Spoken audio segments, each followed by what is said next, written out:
Baahubali 2 versus Pushpa 2। Baahubali 2 में lead role में प्रभास और अनुष्का शेट्टी नजर आए थे, वहीं पुष्पा 2 में लीड रोल में अल्लू अर्जुन और रश्मिका मंदाना हैं। तो यहाँ पर दोनों ही फिल्मों को इक्वल पॉइंट मिलता है क्योंकि अल्लू अर्जुन और प्रभास पैन इंडिया के सबसे बड़े सुपरस्टार हैं। बाहुबली 2 में लीड विलन थे राणा दग्गुपति, वहीं पुष्पा 2 में लीड विलन है फहाद फासिल और इन दोनों ही एक्टर ने विलन के रोल में काफी बढ़िया काम किया है। तो यहाँ पर भी दोनों ही मूवी को इक्वल पॉइंट मिलता है। बाहुबली 2 के डायरेक्टर है SS राजामौली, जिन्होंने मगधीरा और RRR जैसी फिल्में बनाई है। वहीं पुष्पा 2 के डायरेक्टर है सुकुमार, जिन्होंने रंगस्थलम और आर्या जैसी फिल्में बनाई हैं। लेकिन यहाँ पर एक पॉइंट बाहुबली 2 को मिलता है क्योंकि राजामौली सर की एक भी मूवी फ्लॉप नहीं रही है। बाहुबली 2 का बजट 250 करोड़ रुपए था, वहीं पुष्पा 2 का बजट ऑलमोस्ट डबल यानी कि 500 करोड़ रुपए है। तो यहाँ पर एक पॉइंट बाहुबली 2 को मिलता है क्योंकि कम बजट में बढ़िया फिल्में बनाई जा सकती है। बाहुबली 2 के लिए प्रभास ने 25 करोड़ रुपए चार्ज किए थे, वहीं पुष्पा 2 के लिए अल्लू अर्जुन ने 300 करोड़ रुपए चार्ज किए हैं। तो यहाँ पर एक पॉइंट पुष्पा 2 को मिलता है क्योंकि अल्लू अर्जुन ने 300 करोड़ रुपए की फीस ली है। बाहुबली 2 की लीड एक्ट्रेस अनुष्का शेट्टी और तमन्ना भाटिया दोनों ने ही इस मूवी से 5-5 करोड़ रुपए चार्ज किए थे। वहीं पुष्पा 2 की लीड एक्ट्रेस रश्मिका मंदाना ने इस मूवी में काम करने के लिए 10 करोड़ रुपए की फीस चार्ज की है। तो यहाँ पर दोनों को इक्वल पॉइंट मिलता है। बाहुबली 2 के लीड विलन राणा दग्गुपति ने इस मूवी के लिए 15 करोड़ रुपए चार्ज किए थे, वहीं पुष्पा 2 के लीड विलन फहाद फासिल ने इस मूवी से 8 करोड़ रुपए की फीस चार्ज की है। तो यहाँ पर एक पॉइंट बाहुबली 2 को मिलता है। बाहुबली 2 के डायरेक्टर SS राजामौली ने इस मूवी के लिए 28 करोड़ रुपए चार्ज किए थे, वहीं सुकुमार ने पुष्पा 2 के लिए 40 करोड़ रुपए चार्ज किए हैं। तो यहाँ पर एक पॉइंट बाहुबली 2 को ही मिलता है क्योंकि राजामौली ने एक भी मूवी फ्लॉप नहीं दी है, फिर भी उन्होंने 28 करोड़ रुपए ही चार्ज किए थे। बाहुबली 2 को 9000 स्क्रीन पर रिलीज किया गया था, वहीं पुष्पा द रूल को 12500 स्क्रीन पर रिलीज किया गया है। तो यहाँ पर एक पॉइंट पुष्पा 2 को मिलता है। बाहुबली 2 ने वर्ल्ड वाइड 215 करोड़ रुपए पहले ही दिन कमाए थे, वहीं पुष्पा 2 ने पहले दिन 294 करोड़ रुपए कमाए हैं, जो कि आज तक इंडियन सिनेमा में हाईएस्ट ओपनिंग है। तो यहाँ पर एक पॉइंट पुष्पा 2 को मिलता है। बाहुबली 2 ने फर्स्ट डे हिंदी बेल्ट में 41 करोड़ रुपए की कमाई की थी, वहीं पुष्पा 2 ने हिंदी बेल्ट में पहले दिन 72 करोड़ रुपए कमा लिए हैं। तो यहाँ पर एक पॉइंट पुष्पा 2 को ही मिलता है। बाहुबली 2 का पहला पार्ट 2015 में रिलीज हुआ था, वहीं पुष्पा 2 का पहला पार्ट 2021 में रिलीज हुआ था।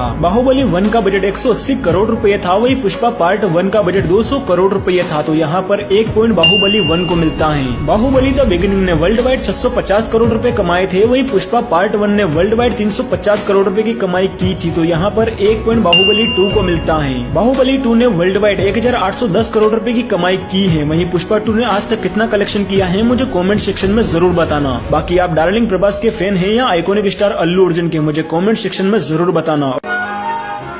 बाहुबली 2 वर्सेस पुष्पा 2। बाहुबली 2 में लीड रोल में प्रभास और अनुष्का शेट्टी नजर आए थे, वहीं पुष्पा 2 में लीड रोल में अल्लू अर्जुन और रश्मिका मंदाना हैं। तो यहाँ पर दोनों ही फिल्मों को इक्वल पॉइंट मिलता है क्योंकि अल्लू अर्जुन और प्रभास पैन इंडिया के सबसे बड़े सुपरस्टार हैं। बाहुबली 2 में लीड विलन थे राणा दग्गुपति, वहीं पुष्पा 2 में लीड विलन है फहाद फासिल और इन दोनों ही एक्टर ने विलन के रोल में काफी बढ़िया काम किया है। तो यहाँ पर भी दोनों ही मूवी को इक्वल पॉइंट मिलता है। बाहुबली 2 के डायरेक्टर है SS राजामौली, जिन्होंने मगधीरा और RRR जैसी फिल्में बनाई है। वहीं पुष्पा 2 के डायरेक्टर है सुकुमार, जिन्होंने रंगस्थलम और आर्या जैसी फिल्में बनाई हैं। लेकिन यहाँ पर एक पॉइंट बाहुबली 2 को मिलता है क्योंकि राजामौली सर की एक भी मूवी फ्लॉप नहीं रही है। बाहुबली 2 का बजट 250 करोड़ रुपए था, वहीं पुष्पा 2 का बजट ऑलमोस्ट डबल यानी कि 500 करोड़ रुपए है। तो यहाँ पर एक पॉइंट बाहुबली 2 को मिलता है क्योंकि कम बजट में बढ़िया फिल्में बनाई जा सकती है। बाहुबली 2 के लिए प्रभास ने 25 करोड़ रुपए चार्ज किए थे, वहीं पुष्पा 2 के लिए अल्लू अर्जुन ने 300 करोड़ रुपए चार्ज किए हैं। तो यहाँ पर एक पॉइंट पुष्पा 2 को मिलता है क्योंकि अल्लू अर्जुन ने 300 करोड़ रुपए की फीस ली है। बाहुबली 2 की लीड एक्ट्रेस अनुष्का शेट्टी और तमन्ना भाटिया दोनों ने ही इस मूवी से 5-5 करोड़ रुपए चार्ज किए थे, वहीं पुष्पा 2 की लीड एक्ट्रेस रश्मिका मंदाना ने इस मूवी में काम करने के लिए 10 करोड़ रुपए की फीस चार्ज की है। तो यहाँ पर दोनों को इक्वल पॉइंट मिलता है। बाहुबली 2 के लीड विलन राणा दग्गुपति ने इस मूवी के लिए 15 करोड़ रुपए चार्ज किए थे, वहीं पुष्पा 2 के लीड विलन फहाद फासिल ने इस मूवी से 8 करोड़ रुपए की फीस चार्ज की है। तो यहाँ पर एक पॉइंट बाहुबली 2 को मिलता है। बाहुबली 2 के डायरेक्टर SS राजामौली ने इस मूवी के लिए 28 करोड़ रुपए चार्ज किए थे, वहीं सुकुमार ने पुष्पा 2 के लिए 40 करोड़ रुपए चार्ज किए हैं। तो यहाँ पर एक पॉइंट बाहुबली 2 को ही मिलता है क्योंकि राजामौली ने एक भी मूवी फ्लॉप नहीं दी है, फिर भी उन्होंने 28 करोड़ रुपए ही चार्ज किए थे। बाहुबली 2 को 9000 स्क्रीन पर रिलीज किया गया था, वहीं पुष्पा द रूल को 12500 स्क्रीन पर रिलीज किया गया है। तो यहाँ पर एक पॉइंट पुष्पा 2 को मिलता है। बाहुबली 2 ने वर्ल्ड वाइड 215 करोड़ रुपए पहले ही दिन कमाए थे, वहीं पुष्पा 2 ने पहले दिन 294 करोड़ रुपए कमाए हैं, जो कि आज तक इंडियन सिनेमा में हाईएस्ट ओपनिंग है। तो यहाँ पर एक पॉइंट पुष्पा 2 को मिलता है। बाहुबली 2 ने फर्स्ट डे हिंदी बेल्ट में 41 करोड़ रुपए की कमाई की थी, वहीं पुष्पा 2 ने हिंदी बेल्ट में पहले ही दिन 72 करोड़ रुपए कमा लिए हैं। तो यहाँ पर 1 पॉइंट पुष्पा 2 को ही मिलता है। बाहुबली 2 का पहला पार्ट 2015 में रिलीज हुआ था, वहीं पुष्पा 2 का पहला पार्ट 2021 में रिलीज हुआ था। बाहुबली 1 का बजट 180 करोड़ रुपए था, वहीं पुष्पा पार्ट 1 का बजट 200 करोड़ रुपए था। तो यहाँ पर 1 पॉइंट बाहुबली 1 को मिलता है। बाहुबली द बिगिनिंग ने वर्ल्ड वाइड 650 करोड़ रुपए कमाए थे, वहीं पुष्पा पार्ट 1 ने वर्ल्ड वाइड 350 करोड़ रुपए की कमाई की थी। तो यहाँ पर 1 पॉइंट बाहुबली 2 को मिलता है। बाहुबली 2 ने वर्ल्ड वाइड 1810 करोड़ रुपए की कमाई की है। वहीं पुष्पा 2 ने आज तक कितना कलेक्शन किया है मुझे कमेंट सेक्शन में जरूर बताना। बाकी आप डार्लिंग प्रभास के फैन हैं या आइकॉनिक स्टार अल्लू अर्जुन के, मुझे कमेंट सेक्शन में जरूर बताना।